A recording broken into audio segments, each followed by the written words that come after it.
seguimos con el tema de cristalización. Ok, hablemos del efecto de las impurezas en la formación de cristales.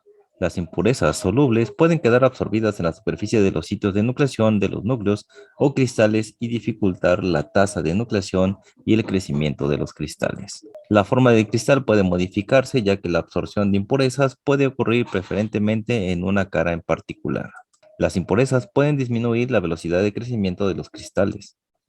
En algunos casos es deseable, por ejemplo, la adición de una pequeña cantidad de pegamento o tanino al agua de alimentación de la caldera evita la nucleación y el crecimiento de cristales de carbonato de calcio y por lo tanto reduce la formación de incrustaciones.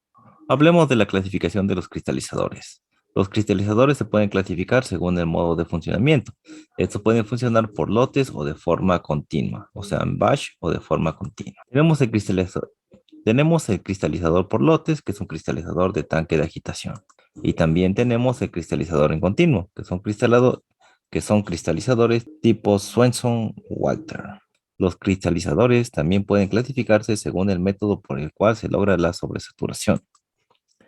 Por lo tanto, el cristalizador de tanque agitado, el cristalizador Swenson-Walter son ejemplos de cristalizadores en los que la sobresaturación se logra mediante enfriamiento o distribución de la temperatura. Aquí tenemos el cristalizador de tanque de agitación, es este que tenemos aquí, y el cristalizador Swenson-Walter, que es este que tenemos aquí. Tenemos la clasificación basada por el método para lograr la sobresaturación. Entonces tenemos sobresaturación por solo enfriamiento. Lote o batch, cristalizadores de tanque agitado, estos son útiles para la sobresaturación por solo enfriamiento, y también el cristalizador Swenson-Walter. Para la sobresaturación por evaporación adiabática y enfriamiento, pues tenemos los cristalizadores de vacío con y sin lecho de siembra de clasificación externo. Tenemos la sobresaturación por evaporación, que tenemos los cristalizadores Crystal, cristalizadores de tubo de tiro. Los cristalizadores también se clasifican según el método de suspensión de los cristales en crecimiento.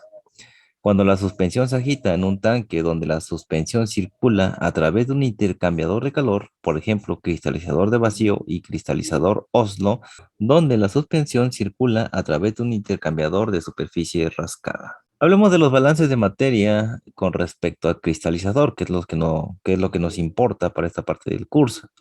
Entonces, los balances de materia se utilizan para calcular el rendimiento de la operación de cristalización, que es la masa de cristales obtenidos a partir de una determinada masa de solución. Y tenemos pues principalmente al cristalizador por el diagrama de bloques, tenemos la alimentación con su respectiva fracción del componente, tenemos el licor madre, vamos a tener una parte que se evapora y vamos a tener la parte que se cristaliza. O sea, lo que necesitamos nosotros son los cristales y eso va a salir por la parte de abajo. Recuerda que para la salida siempre se va a indicar para sólidos y líquidos por la parte de abajo. Este también debería ir por acá, pero para evitarnos esa situación en el diagrama lo estamos colocando de frente. Este es líquido también y este es sólido, mientras este que está aquí pues es un vapor. Bueno, considera el proceso de cristalización llevado a cabo en condiciones de estado estacionario que se muestra en la figura anterior que acabamos de ver, este que está aquí. Entonces tenemos a F como el caudal másico de la solución de la alimentación en kilogramos por hora. F, recuerda que siempre hace referencia a la alimentación. ¿Sale? Tenemos a XF, que es la fracción en peso del soluto anhidro en la solución de la alimentación. ¿Vale? Este que tenemos aquí. Tenemos que la letra C representa los kilogramos por hora de cristales obtenidos o el rendimiento que vamos a conocer aquí en adelante. V es el caudal másico del disolvente evaporado en kilogramos por hora. X es la solubilidad de soluto a la temperatura final de operación expresado como una relación en peso de sal anhídrida a solvente. M1 es el peso molecular de la sal soluto anhidro. M2 es el peso molecular de la sal hidratada. L' es el flujo másico de solvente en las aguas madres, ¿sale? L es el flujo másico de licor madre que sale del cristalizador. Y bueno, pues como es un balance, pues vamos a hablar del balance general. Tenemos que la alimentación va a ser igual al rendimiento más el licor madre más la evaporación, ¿sale? Estos son la cantidad de cristales que vamos a obtener. Ese es el licor madre que sale del cristalizador y estos son los vapores, ¿sale? Bien, haciendo un balance de materia sobre solvente, tenemos lo siguiente. Tenemos que el disolvente en la alimentación va a ser igual al disolvente evaporado más el disolvente en licor madre más el disolvente en cristales hidratados. Ese va a ser el balance de materia del solvente. Y se puede expresar de esta manera. Entonces, balance de materia de solvente se expresa como F que multiplica a 1 menos XF es igual al vapor más el L', que era L', si no recordamos, regresamos aquí, es el solvente de aguas madres. Entonces, L' son las aguas madres. Y bueno, tenemos la sal deshidratada entre la sal hidratada por el rendimiento. ¿Sale? Ahí está. Entonces, ese es el balance de materia del solvente. ¿Ok? Entonces, reordenando la ecuación anterior, obtenemos lo siguiente. Tenemos que el licor madre va a ser igual a F que multiplica 1 menos XF menos el vapor por pues la resta de los pesos moleculares y la división por el rendimiento. Sale por esta expresión que tenemos acá. Entonces, el balance de materia del soluto se expresa de esta forma. F por XF es igual al rendimiento que multiplica el peso molecular de la sal deshidratada entre la sal hidratada más F por 1 menos XF menos V menos esto que está aquí. ¿Qué es esto que está aquí? Pues simplemente reemplazamos el valor del licor madre que se expresa de esta forma, ¿sale? Multiplicado por X, ¿ok? Ahí está. Y bueno, si los cristales obtenidos son anhidros, la ecuación anterior toma la siguiente forma. Aquí está. En caso que sean anhidros los cristales, sale de esta forma.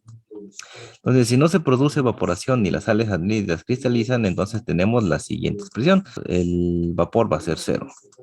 Entonces, la ecuación se transforma a esta manera. Entonces, ya tenemos muchas ecuaciones que debemos de tener en el formulario. Vamos a ver cuáles serían las primeras ecuaciones para este caso. La primera que vamos a poner es esta que está aquí. ¿Sale? Esta es la primera, el balance general. Después vamos a poner en nuestro formulario el balance de materia de solvente, que es esta que tenemos aquí. Y bueno, simplemente lo que vamos a hacer aquí en esta expresión es simplemente reemplazar el licor madre por esta expresión.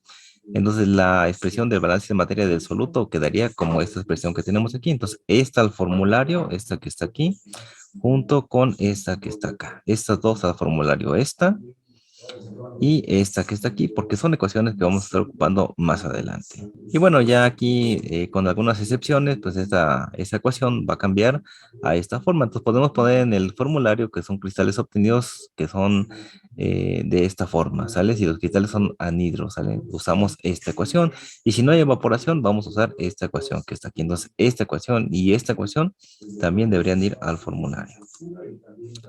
¿Sale? Y bueno, las unidades del rendimiento son kilogramos por hora, al igual que los demás. ¿Sale?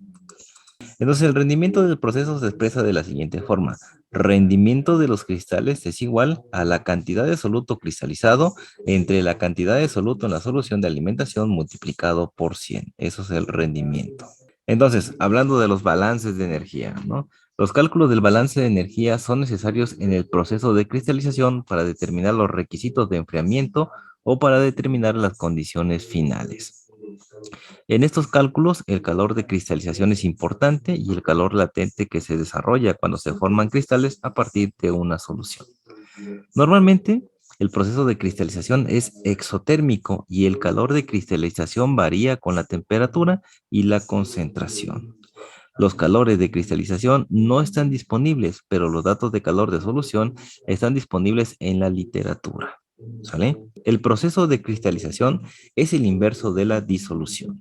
Por lo tanto, el calor de solución, es decir, el calor de disolución con signo inverso, se toma como el calor de cristalización. Ojo, el calor de solución con el signo inverso se toma como el calor de cristalización. Es decir, el calor de cristalización es igual al calor de solución negativo para un compuesto en particular. Dicho de otra forma, el calor de cristalización va a ser igual al negativo del calor de disolución.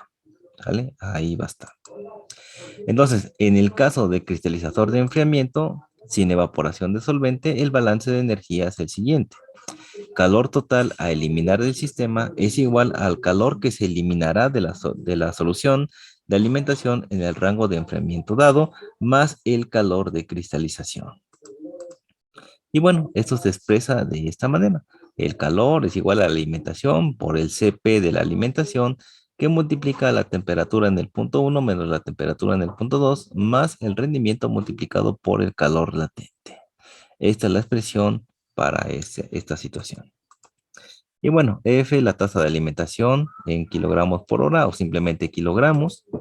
El CP es el calor específico o capacidad calorífica de la solución de alimentación en kilojoules, kilogramo por Kelvin. Ojo con estas unidades, ¿vale? Temperatura 1 menos temperatura 2 es el rango de enfriamiento para la solución en Kelvin. Y siempre la temperatura 1 tiene que ser mayor que la temperatura 2. Pues el rendimiento es igual o está expresado en kilogramos o kilogramo por hora de cristales formados. Eso es el rendimiento, ¿sale? Y lambda C, pues bueno, es el calor de cristalización en kilojoules por kilogramo. Cuando se dispone de datos de calor específico para la solución de alimentación inicial en un rango de temperaturas, entonces el calor que se eliminará es igual al calor que se eliminará para enfriar la alimentación desde la temperatura inicial T1 hasta la temperatura final T2, tal que la temperatura 1 es mayor que T2 sin precipitación de cristales más el calor liberado o desprendido debido a la formación de cristales a partir de la solución sobresaturada a la temperatura final. Entonces vamos a tener lo siguiente: calor de solución en T1 más el calor liberado por la cristalización va a ser igual al calor con solución en T2 más el calor a eliminar. Y eso se expresa de esta manera que estamos viendo aquí.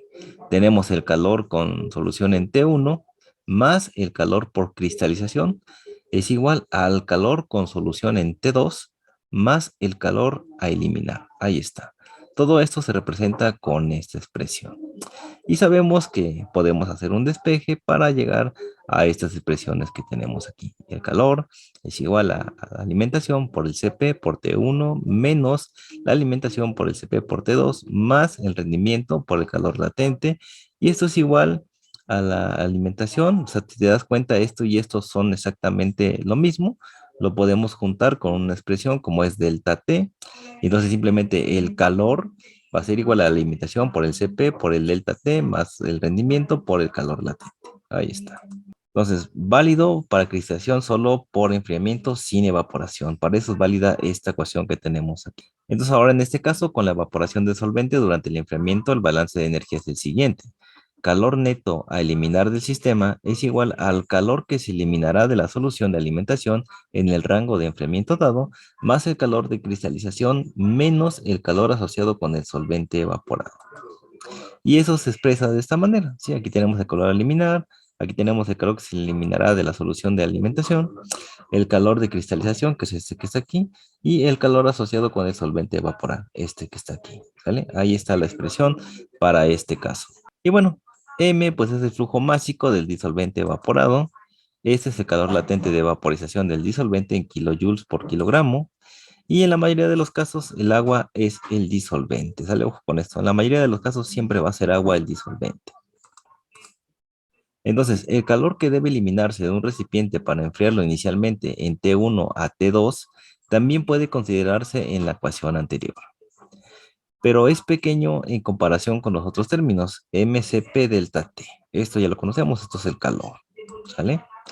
Donde M es la masa del recipiente, Cp es la capacidad calorífica del material del recipiente en kilojoules, kilogramo por Kelvin, y ese término debe agregársele un signo más en las ecuaciones anteriores, ¿sale? Entonces es insignificante, pero lo podemos considerar sin ningún problema. Tenemos entonces que el calor extraído del sistema es igual al calor ganado por el refrigerante, ¿sale?